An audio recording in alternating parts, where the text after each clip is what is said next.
This episode is brought to you by NFL Sunday Ticket on YouTube TV. There's plenty to be thankful for. Your friends, family, and the fact that you can now get NFL Sunday Ticket for only $89. So thank yourself this holiday season and watch every game every Sunday when you bundle NFL Sunday Ticket and YouTube TV. Sign up now at youtube.com/Sunday Ticket. Offer ends December 2nd. Local and national games on YouTube TV. NFL Sunday Ticket for out-of-market games. Excludes digital-only games. Terms and embargoes apply.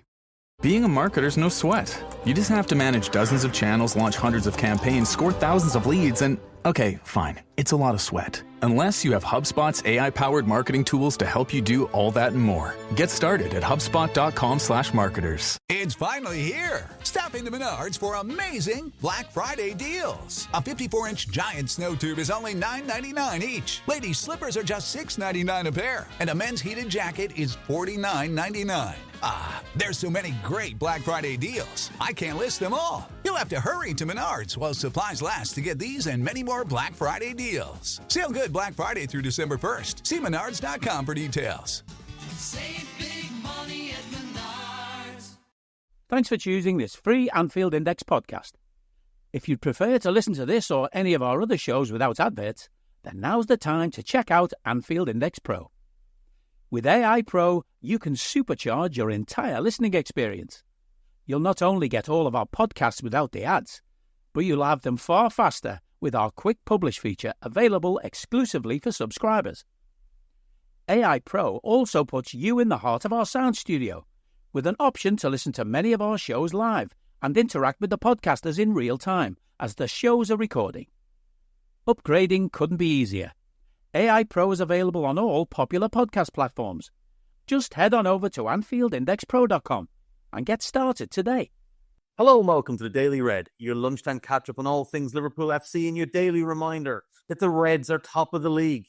And this Sunday, Liverpool have the opportunity to open an 11-point gap over Manchester City as City come to Anfield, a place where they don't exactly have the best track record over the years.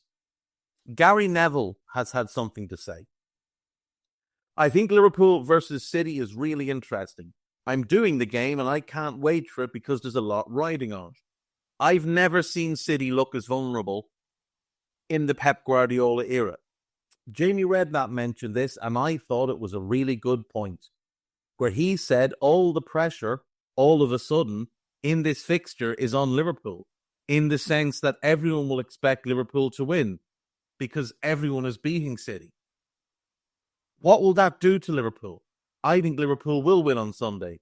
Looking at City at this moment in time, when you feel that the intensity and passion that Liverpool have, I have a feeling they could run all over them. That's my gut feeling. I agree with much of what he said, but I don't think the pressure is on us.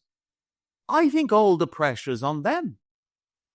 They're coming into this game 6 in a row without a win.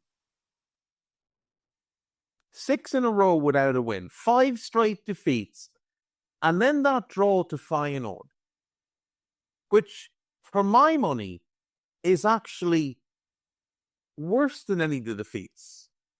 Because they were 3-0 up at home against a team who I believe are 4th in the Eredivisie. And yet, they managed to make a mess of it. I don't think the pressure's on us. I think it's on them. Because here's the thing. If they win, we're still 5 points clear of them. If we win, we're 11 points clear. And even the most ardent City fan would have to believe that at 11 points behind, the title is very rapidly slipping from their hands. Like I say, if they win, we still have a good lead at the top of the table. If we win, it feels like it's game over for them. Even this early in the season, it would feel like that. And okay, Gundogan has said that defeat in this game would likely end their title hopes. So that's what they're feeling. I think Neville and Redknapp are wrong. I think all the pressure's on them. I think it's a free hit for us. Like this whole season is really. Because this is year one under Arne Slot. We had a disappointing summer transfer window. Didn't get the players in that we wanted. Everybody wrote us off. Many people said we wouldn't even finish in the top 4. They said Van Dijk was washed. They said Salah was washed. They said the contracts would distract from everything, and none of that has come to pass. What's come to pass is a Liverpool team that are by far the best team in the country. In the league, in the cups, in Europe, we are the number 1 team right now. We're winning 30% more of our games than City and Arsenal. 35% almost more than City. They've won 10 games this year from their 19. 10. We've won 17. And yet, them and Arsenal were supposed to leave us behind this year. I think all the pressure heading into Sunday sits squarely on Manchester City and not on us. I think they have to come and try and get a result. And they don't do well at Anfield traditionally. And I think the way Arne is setting us up right now and the way we're playing is very much rising to the level of the opponent and then doing that bit more to win the game. You saw it against Real Madrid, and you've seen it consistently throughout the season, where we're limiting the opposition in terms of the opportunities that they get. They're not getting high volumes of chances, and they're not getting high probability chances against us. And we're using the first half to almost feel them out, to figure out where the soft spot is. And then Arne's making tweaks at half time. It's almost like that first half is just a fact-finding mission for him. As if he's just setting out to see what the lay of the land is. And then he brings them in at half time. He makes his tweaks. And out we go in the second half. And we just open teams up. While still maintaining that strong defensive back 4. Well, it's a strong 2. There's some issues in the wide areas at times. But the goalkeepers are also playing well. But as long as Virgil and Ibu, or if it's Virgil and Joe this weekend, are at it and they're on their game, we should feel comfortable. We should feel confident that we will be able to stymie this City attack, which is struggling. Like, there's no doubt Man City are struggling defensively, but it's being overlooked how much they're struggling in attack in recent weeks as well. So everybody knows the figures. They've conceded more in their last 4 games than we have in the season to date. But when you look at this run that they're on, and we can even go back to their last win, which is Southampton on the 26th of October, a 1-0 home win. They score 1 against Spurs, 1 against Bournemouth, 1 against Sporting, 1 against Brighton. They don't score against Tottenham at home. Then they get 3 against Feyenoord while also giving up 3. They're not firing on all cylinders in attack, and they're shipping goals. That's the story here. That is the story here. 17 goals conceded in this 6-game run without a win. Only 7 goals scored. And only 1 game in which they scored more than 1 goal. We're scoring more than them. We're conceding a lot less than them. And we're winning an awful lot more than them. But again, I will state, I think all the pressure sits squarely on Manchester City this weekend. Now, they come into this game with no Rodri, no Kovacic, so that's their starting midfield gone. Likely no John Stones. Not that he's particularly good, but he could have been an option to fill in midfield for them. Jeremy Doku's a doubt and Oscar Bob is out. That's, it's not nothing to be without two wing options, two pacey, direct, tricky wing options, even if they are both wildly inconsistent and still very young. We'll have no Costas, likely no Chiesa. Ali's back. Does he start? That's a question. Myself and Carl will talk about that on Scouted a little bit later. What's the situation with Jota? He's not expected to be available for this game. Is he back then for Newcastle? Bradley, likely to miss out. We haven't had a real answer yet on what the situation is, but Paul Joyce has said that the fear is he's going to miss all of December. But we're well stocked at right back. We've got Trent, we've got Joe, and with Trent back, that's big. Trent being back is huge. And then there's Ibu. And again, we don't know what the situation is with Ibu. We will hope that he's good to go, because he is the second best centre-back in the Premier League behind Virgil. I would argue he's the second best centre-back in Europe behind Virgil. I can see an argument for Bastoni, but, whichever you prefer. I'm not taking anyone else. It's Virgil and then one of those two as the top two, and the other one is third.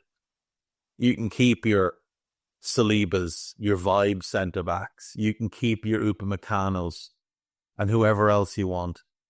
I'll take our two lads, and if I have to make a change, I'll take Bastoni. Don't really want anyone else, being honest. If we can have Ibu back and ready to go for this one, even then if we have to rest him up at the tune and play Joe in that one, that'd be absolutely fine, and then have Ibu back for the derby. 'Tis the season for Hardee's handcrafted goodness. Made from scratch buttermilk biscuits pulled fresh from the oven. The return of special traditions like salty sweet candied bacon. And faithful friends like Hardee's cinnamon raisin biscuits gathered near to us and served all day, all season long. From icing drizzled biscuits to savory charbroiled burgers, unwrap the holiday goodness of Hardee's. Find the best deals on the Hardee's app. Items available for a limited time at participating restaurants. Shop the best Black Friday weekend deals up to 70% off, only at Tanger Outlets. Save big at Nike Factory Store, Coach, Michael Kors, Under Armour, Polo Ralph Lauren, Kate Spade New York, and hundreds more. Find something for everyone on your list during our biggest sale of the year. Hundreds of brands, endless gifting options. Unwrap the best at Tanger Outlets. Stores open at 6 a.m. Black Friday. Get your savings at Tanger.com. Because Toon won't punish you as much with high balls. Like, Joe's one weakness as a centre-back is he's not dominant in the air. He's dominant in the air as a full-back, not as a centre-back, because in the modern game, he's a little bit undersized at 6'1". He's not a gnome like Lisandro Martinez, but he's a little bit undersized in the modern game as a centre-back. But Newcastle don't really play long to the centre-forward to win headers. They might play long to his feet or to his chest. They might play long into wide areas, but they don't really pump it into the mixer. That's not really their game. The Ev, though, they will do that. So Ibu for Everton is pretty much a must. City will try it a little bit at times. They'll go early and long to Haaland and hope he can get over a centre-back. But if Ibu's there and Virgil's there, it's not really a problem for us. Their midfield is going to be slow. Ilkay Gundogan can't run. If Matthias Nunes partners him, he's quick, he's good, but he has not been good for City on a consistent basis. KDB, who knows? Is he fit to start? Probably not. Maybe he'll throw him in. Maybe he'll be brave. I saw someone suggest maybe he goes with a KDB and Gundogan double pivot and just tries to outplay us. God bless him if he does. Because Curtis Jones and Ryan Gravenberch will pick the ball up off our centre-backs and run past the pair of them before they've had time to change their defence. I agree with Neville that I think Liverpool win this game. And I agree with Neville that this is the most vulnerable they've ever looked. This is the most vulnerable any Pep Guardiola team has ever looked. We've never seen City like this. I don't even know that we've seen City like this in the Mancini or Pellegrini. Pellegrino? Pellegrini, I can't remember which one. In those eras. This may be back to some Sven-Göran Eriksson shit when they lost up at Middlesbrough. Was it 7-1, something like that? This may be back to that. It's a nice place for us to be. It really is a nice place for us to be. Like I say, we don't have clarity yet on the injury front. It would be nice to get some, but you know the game, how it works. Liverpool don't want to let City know what the team is going to be in advance. Liverpool don't want to say, okay, well, you know, Ibu's not playing, so Pep thinks, okay, well, it's going to be Gomez, so now we're going to go a bit more direct or anything like that. We don't want to give them time to prepare for that. Liverpool players have been giving Jamie Carragher stick over selfish Mo Salah claim. As I said the other day, James has embarrassed himself with his nonsense. He is still trying to double down on his nonsense, but absolutely nobody agrees with him. Absolutely nobody with any common sense or cop on agrees with James on this one. And all he's done is try to get some attention for himself. He's the one distracting from stuff. Not Mo, not Virgil, not Trent. The players are focused. The manager is focused. The fan base is largely focused. It's only talking heads in the media who've got nothing better to do that are making a show of themselves with this utter drivel. Alisson reaffirms desire to fulfill Liverpool contract, but open to Brazil return. I assume this is about Internacional and the possibility that he could go there.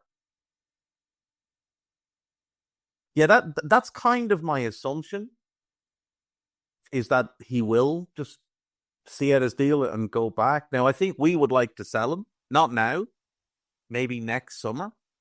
I think we'd like to sell him. Summer 2026. Sorry, not this coming summer, but the summer after.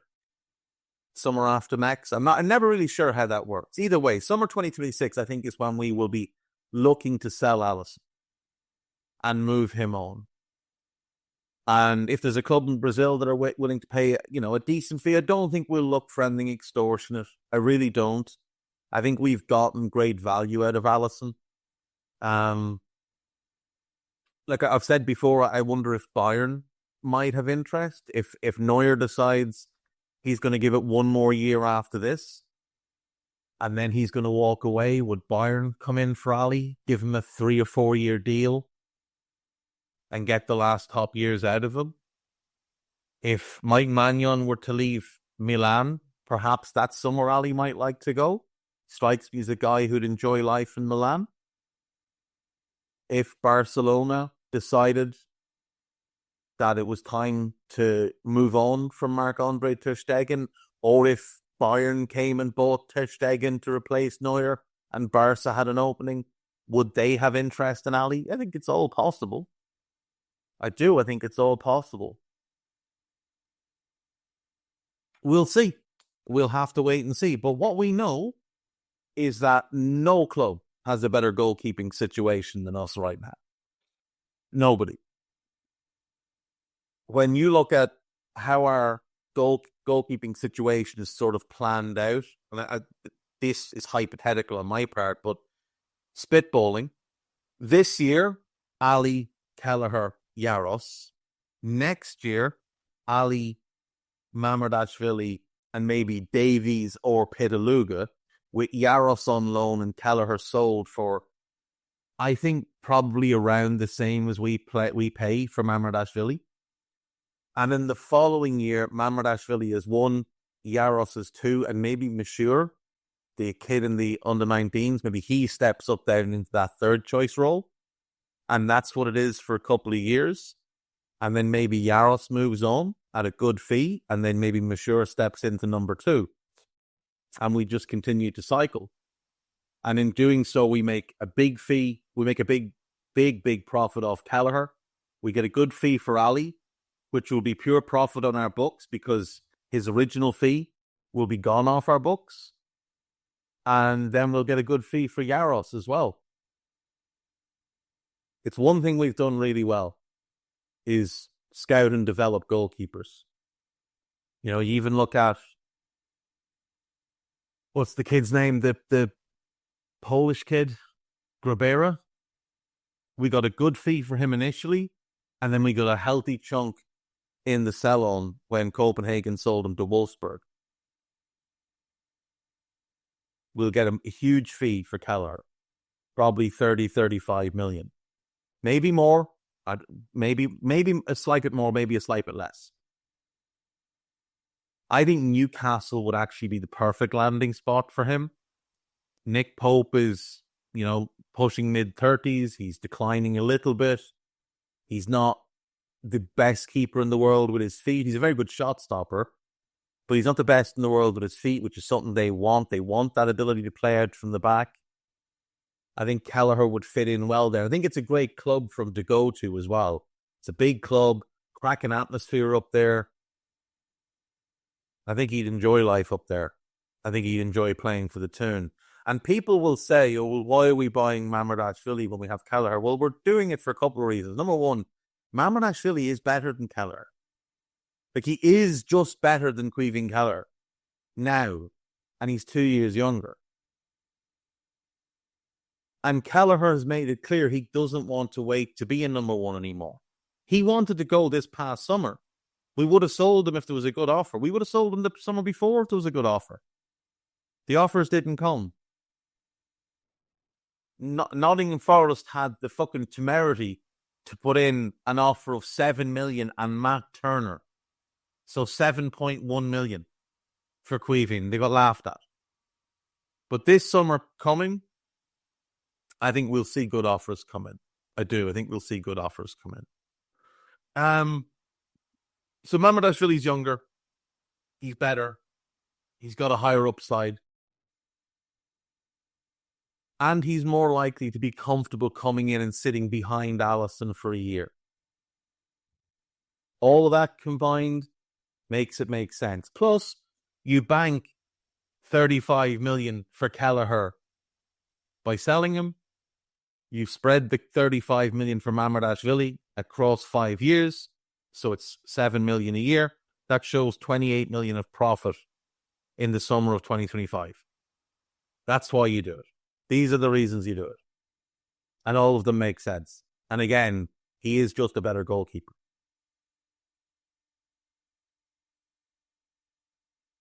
See a thing here, Mo Salah not nominated for FIFA awards, yet another show of disrespect.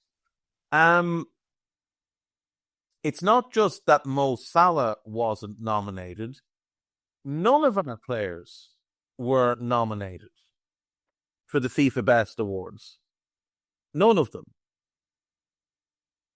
But yet, when you look at the forwards who have been nominated, well, there's Luis Suarez, plays for Inter Miami. Still scores goals, but he's a shell of himself. Ademola Lookman is on that list for 1 game. Cristiano Ronaldo plays against plumbers and school teachers in a crap league. Lionel Messi's there. Still great. I actually don't really mind him being on it. He's playing in the MLS. Who else is here? Afif, don't know him.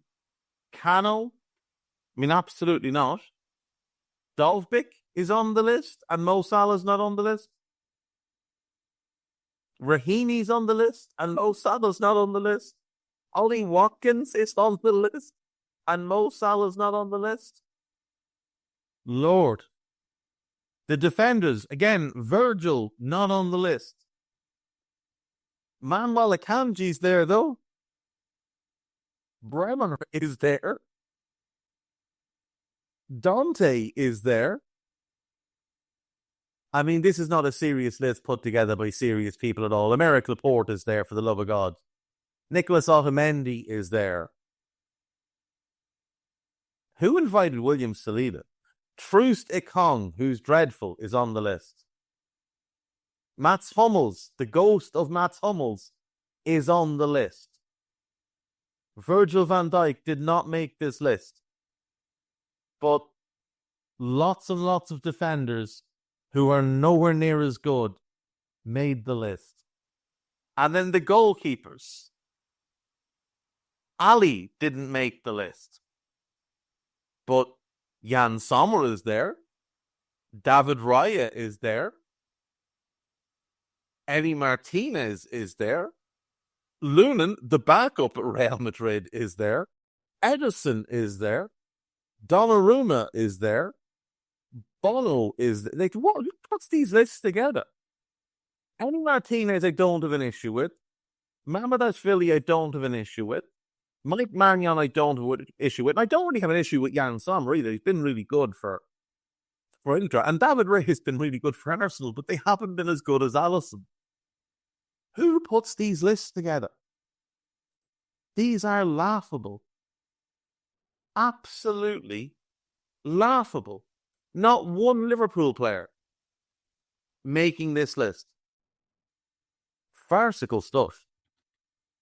Let's check in with AnfieldIndex.com, where according to the group chat, there's lots going on. So we've got articles about Arna, articles about Trent and Mo and Jimbo, preview of the City game, and then podcast-wise, there is Arne Slot's pre-match press conference from yesterday. Dave Davis then does his breakdown.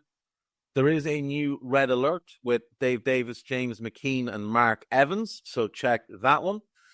And there is a new Under Pressure. It's Dan Kenneth, Cy Brundish, and Phil Barker. Do check that one out. No Hamza this week. He's away living the life.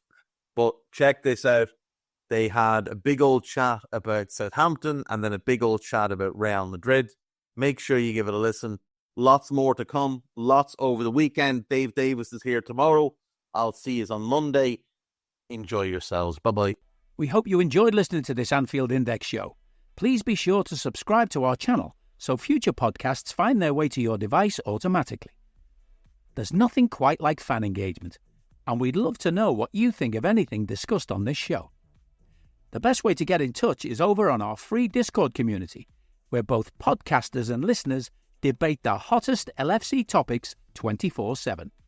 Sign up free now at AnfieldIndex.com/Discord. You won't regret it. You can also follow us on Twitter at Anfield Index and find us on Facebook by searching for Anfield Index. Oh, and before you go, we'd love it if you could leave us a 5-star review on your favourite podcast app. It only takes a couple of seconds, and it means the world to the people who create these free shows.